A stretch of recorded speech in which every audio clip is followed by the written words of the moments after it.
एक बार एक साधु से सम्राट बहुत प्रभावित हो गया। जब भी सम्राट अपने घोड़े को लेकर अपने राज्य का चक्कर लगाने के लिए निकलता, तो साधु को रोज देखता। वह साधु एक वृक्ष के नीचे बैठा रहता, अपनी मस्ती में मस्त, कभी बांसुरी बजाता, कभी नाचता, कभी कोई गीत गुनगुनाता और कभी चुपचाप बैठा रहता, आकाश के तारों को देखते रहता। सम्राट जब भी उसके पास से अपने घोड़े पर सवार होकर निकलता, तो वहां पर वह एक बार जरूर रुक जाता। उस साधु को देखे बिना उससे रहा नहीं जाता था। वह छुपकर साधु की मस्ती को देखता और फिर वहां से चला जाता। धीरे धीरे सम्राट को उस साधु में इतना रस आने लगा कि कब समय बीत जाता था उसे पता ही नहीं चलता था। वह सम्राट चुपचाप एक झाड़ी के पीछे छुपकर साधु की मस्ती देखा करता था।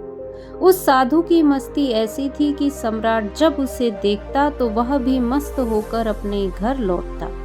यह रोज का काम हो गया था। एक दिन वह सम्राट इतना भाव विभोर हो गया कि उस साधु के चरणों में गिर पड़ा और उनसे कहने लगा, हे गुरुवर, यहाँ मैं अब आपको और नहीं रहने दूंगा। वर्षा करीब आ रही है और इस वृक्ष के नीचे आप बारिश में कैसे रहोगे? मेरे महल में चलो, मुझे सेवा का अवसर दो। ये सुनते ही वह साधु उठकर खड़ा हो गया और अपनी झोली उठा ली और कहने लगा, चलो। ये देखकर सम्राट को बहुत ही आश्चर्य हुआ। सम्राट कह तो रहा था कि महल चलो, लेकिन प्रसन्न होता यह सुनकर कि फकीर कहता, कैसा महल? कहाँ का महल? हम जहाँ हैं वहीं मस्त है। हम महल वगैरह में नहीं रह सकते। हमने तो कपड़ों का त्याग किया है। सम्राट के मन में तो यह सब सुनने की इच्छा थी। अगर साधु ने ऐसा कहा होता तो सम्राट उसके पैरों पर गिरकर कुछ और विनती कर लेता, लेकिन साधु तो तुरंत तैयार हो गया। तो सम्राट थोड़ा सदमे में आ गया। उसने सोचा, कहीं मैंने कोई गलती तो नहीं कर दी? इस व्यक्ति ने मेरे साथ कोई चालबाजी तो नहीं की? ये कोई महल में घुसने की तरकीब तो नहीं लगा रहा था? कहीं इसका बांसुरी बजाना, ये मस्ती में नाचना, ये कहीं मुझे फंसाने के लिए कोई तरकीब तो नहीं थी? क्या ये मछली को फंसाने के लिए कांटा तो नहीं फेंका गया था? फालतू ही चक्कर में पड़ गया। सम्राट ने सोचा कि अब तो कुछ कह भी नहीं सकता। इसने एक मौका भी तो नहीं दिया। इसने एक बार भी तो यह नहीं कहा कि नहीं, मैं बहुत मजे में हूँ।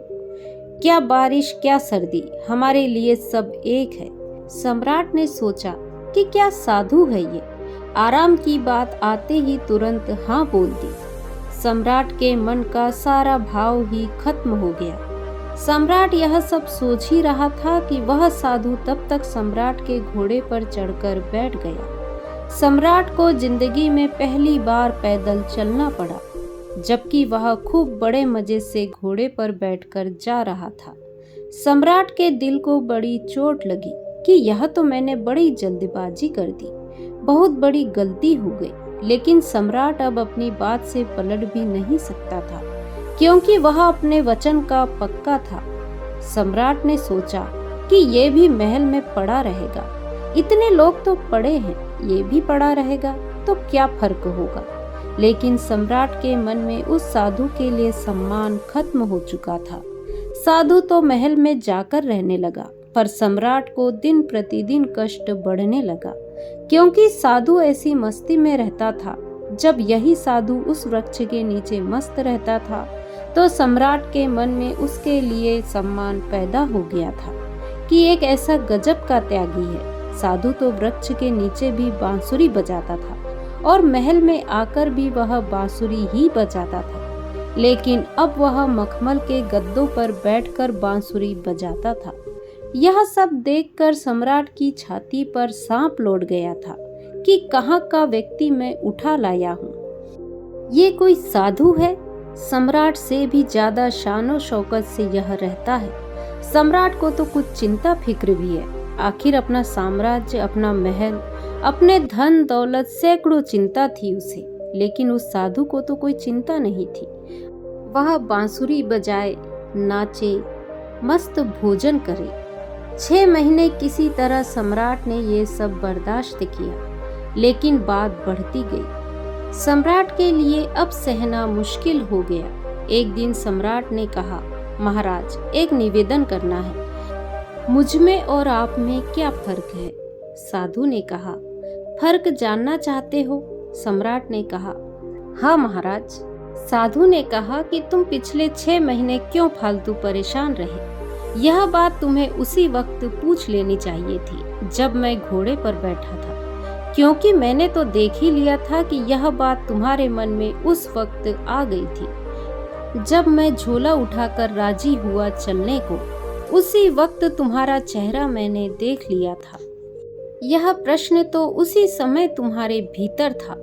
अरे बुद्धू, तुमने 6 महीने तक अपनी छाती क्यों जलाई? वहीं पूछ लिया होता, मैं झोला उठाकर फिर वहीं बैठ जाता। किस बात का संकोच कर रहे थे तुम? लेकिन मैं प्रतीक्षा कर रहा था कि देखूं कब तक तुम पूछते हो।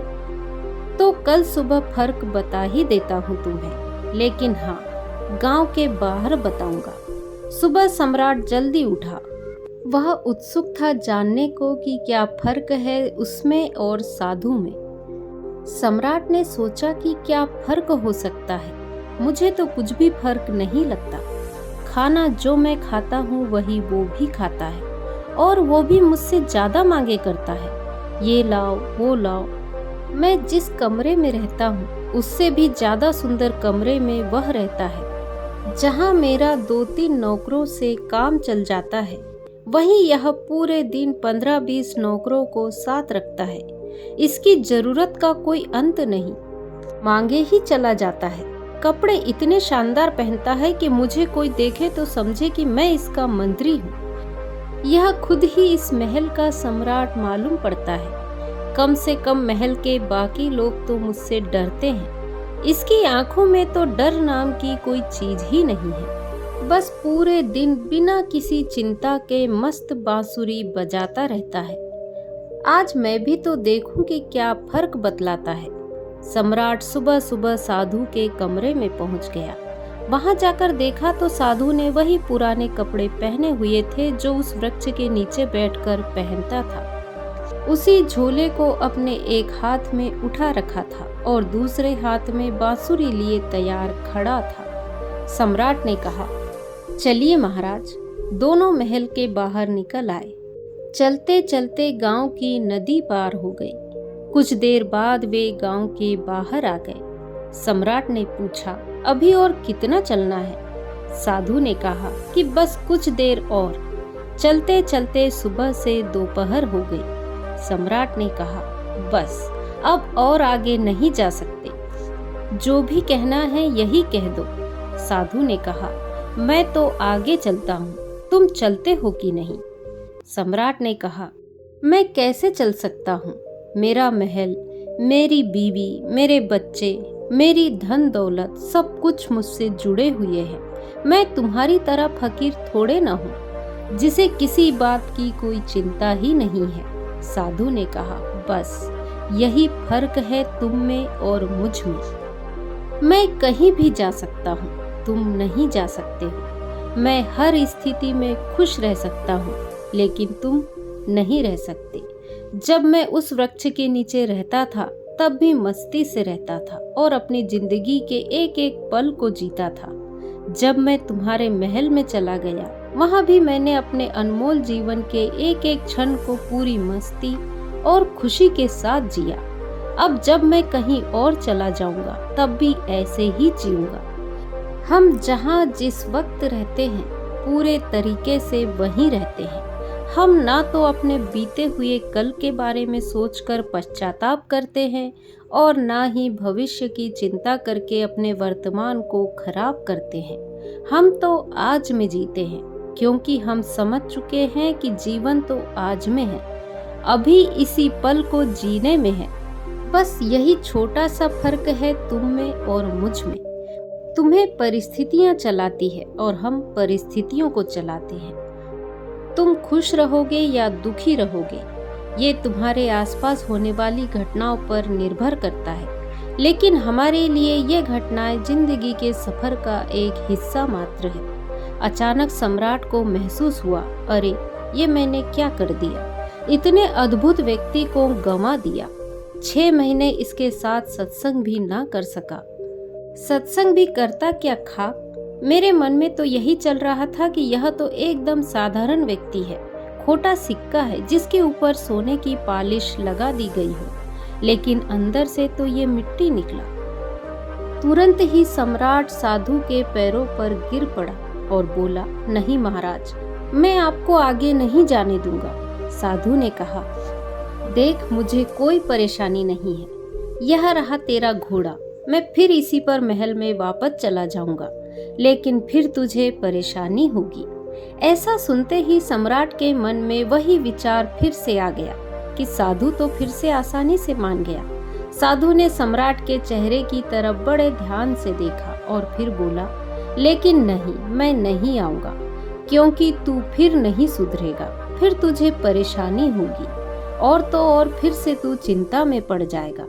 हमारा क्या है, हम तो सन्यासी हैं, हमारे लिए तो महल और जंगल सब एक जैसे हैं, हमें कोई समस्या नहीं, क्योंकि जिसे समस्या है वह सन्यासी नहीं है। मेरी बांसुरी जैसे महल में बसती थी वैसे ही जंगल में भी बचेगी और बचती ही रहेगी। यह कहकर वह साधु वहां से चल देता है और सम्राट वहीं खड़ा खड़ा उस साधु को जाते हुए देखता है। तो दोस्तों, आज की कहानी यदि आपको पसंद आई हो तो वीडियो को लाइक, शेयर, कमेंट करें और मेरे चैनल को सब्सक्राइब करें। नमो बुद्धाय।